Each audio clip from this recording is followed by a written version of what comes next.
Salam alaikum à tous mes frères et sœurs en islam et bonjour à tous mes frères et sœurs en humanité. Pour ceux qui ne me connaissent pas, je me présente, je m'appelle Stéphane Amari. J'étudie l'islam, enfin je m'intéresse à l'islam depuis 2002. J'ai embrassé cette religion en 2009, alhamdoulilah, et je fais la salade depuis 2014, ce qui a d'ailleurs changé ma vie, mais j'en parlerai dans une autre vidéo. Donc je suis peintre, poète, philosophe et j'ai écrit un livre sur l'islam qui s'appelle Je vous embrasse d'amour, qui est composé d'écrits poétiques, politiques et philosophiques, et chaque texte est agrémenté d'un verset du Coran. Donc là, disons que je me suis décidé à faire ces vidéos car je pense qu'il y a pas mal de demandes d'informations sur l'islam. Et la vidéo d'aujourd'hui, c'est un texte que j'ai écrit il n'y a pas longtemps, qui fait suite à l'appel des 300 signataires contre l'antisémitisme. Donc ce texte, je l'ai appelé « Ils n'enlèveront pas un seul verset du Coran, alhamdoulilah ». Donc ce que je me propose de faire, c'est de vous lire ce texte, qui fait 2 pages à peu près, et puis après de le commenter, pour expliquer un peu le besoin d'information, disons, qu'ont certaines personnes sur l'islam. Donc je vais vous lire ce texte. Alors, ils n'enlèveront pas un seul verset du Coran, alhamdoulilah. Salam alaikum, la paix sur vous. Chers frères et sœurs, n'en déplaise aux 300 signataires de l'appel contre l'antisémitisme et à certains journalistes et chroniqueurs sionistes islamophobes, l'islam est la religion agréée par Allah. Et ils ne pourront pas enlever un seul verset du Coran, alhamdoulilah. Comme je l'ai déjà écrit dans un autre texte, les versets, entre parenthèses, guerriers que l'on trouve dans le Coran, sont descendus dans des contextes particuliers, tels que les attaques des polythéistes de la Mecque ou les trahisons de certaines tribus juives de Médine. Hors ces cas où les musulmans ont dû se défendre, l'islam c'est le vivre ensemble, comme le rappellent de nombreux versets, et la constitution de Médine, dans laquelle les juifs et chrétiens avaient les mêmes droits et devoirs que les musulmans, ainsi que le traité de Sainte Catherine, dans lequel Sidna Muhammad, sallallahu alayhi wa sallam, assure aux chrétiens qu'ils bénéficient de la protection des musulmans jusqu'à la fin des temps. Je conseille donc aux journalistes qui parlent d'islam toute la journée d'étudier cette religion avant de dire n'importe quoi. Pour terminer, je dirais que les responsables de l'antisémitisme actuel sont les sionistes qui massacrent les Palestiniens depuis 70 ans, essayant lâchement de se cacher derrière le judaïsme pour commettre leur forfait, alors que beaucoup de juifs sont antisionistes, comme tous les hommes et femmes de cœur.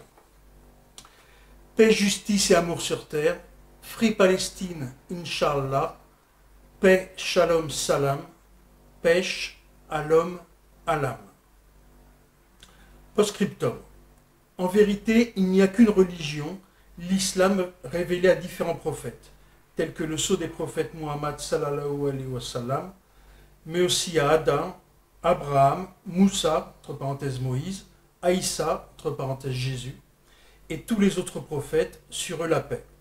C'est la raison pour laquelle un musulman muhammadien ne peut pas être antisémite, puisqu'il doit reconnaître tous les prophètes.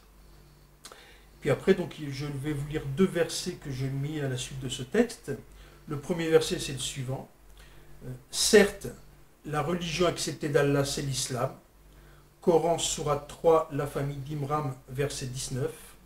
Et le deuxième verset, c'est « En vérité, c'est nous qui avons fait descendre le Coran, et c'est nous qui en sommes gardiens. » Coran, sourate 15 al-Hijr, verset 9. Donc voilà mes frères et sœurs, dans ce texte, je résume bien la situation. Ce qu'il faut comprendre donc, c'est que les versets, il faut qu'ils soient dans leur contexte. C'est pour ça d'ailleurs qu'un musulman ne peut pas lire le Coran seul. Il faut qu'il lise le Coran et qu'il étudie la Sunna, c'est-à-dire les vies et les récits du prophète, pour comprendre la descente de certains versets. Pourquoi? Parce qu'on peut faire la même chose en lisant la Torah. Vous pouvez aussi avoir des versets, disons, guerriers. Si on ne connaît pas le contexte, on ne comprend pas. Je m'étonne d'ailleurs, que certains journalistes ou chroniqueurs soient à ce point ignorants. Alors, soit ils sont ignorants, soit ils veulent, comment dire, faire du mal à notre religion. Je vais essayer d'être miséricordieux et de penser qu'ils sont ignorants. Donc c'est pour ça que j'ai fait cette vidéo, hein, c'est pour expliquer aussi bien aux non-musulmans qui font une demande d'informations sur l'islam. Moi par exemple, mon livre « Je vous embrasse d'amour », je le vends aussi bien à des amis musulmans qu'à des non-musulmans qui me posent des questions. Donc c'est pour ça que je vous ai cité deux décrets, disons, qui ont été faits du temps de Muhammad sallallahu alayhi wa sallam. C'est déjà la constitution de Médine, hein, puisque quand le prophète sallallahu alayhi wa sallam a fait l'hégire, hein, c'est-à-dire qu'il est parti de la Mecque à Médine, puisque les musulmans étaient persécutés à la Mecque, il était accueilli à Médine où il y avait beaucoup de tribus juives qui étaient en conflit les unes avec les autres, qui ont voulu qu'il soit leur chef, et c'est lui qui a instauré l'harmonie. Pour qu'il y ait une harmonie, il a fait ce qu'on appelle la constitution de Médine, comme je l'ai dit dans mon texte. Donc vous pouvez trouver cette constitution, vous tapez la constitution de Médine sur internet, vous aurez tous les paragraphes. Et pour résumer, ça donne les mêmes droits aux chrétiens, aux juifs, aux musulmans. Donc un devoir d'assistance, la liberté pour chacun d'appliquer sa religion. C'est ce qu'on a retrouvé plus tard d'ailleurs dans la période qu'on appelle Andalous, quand les musulmans sont arrivés en Espagne, suite à la demande des indigènes espagnols, hein, qui étaient persécutés par les Visigoths, les musulmans ont établi un peu la même constitution qu'à Médine, puisque là, les juifs et les chrétiens avaient les mêmes droits et les mêmes devoirs que les musulmans. La seule différence, c'est que les juifs et les chrétiens étaient protégés par les musulmans avec le statut de dhimmi.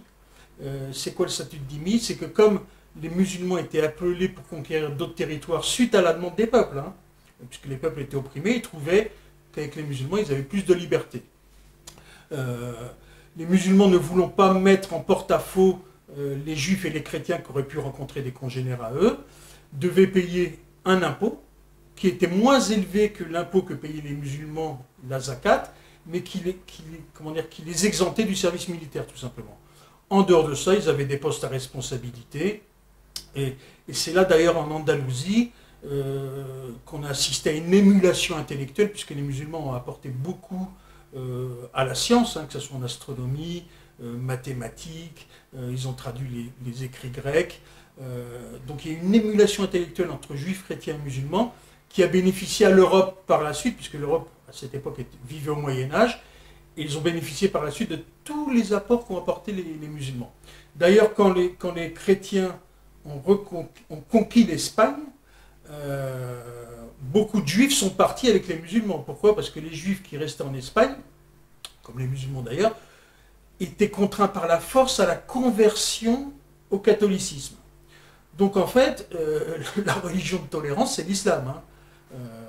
Mais pour ça, bien sûr, il faut étudier, il faut connaître.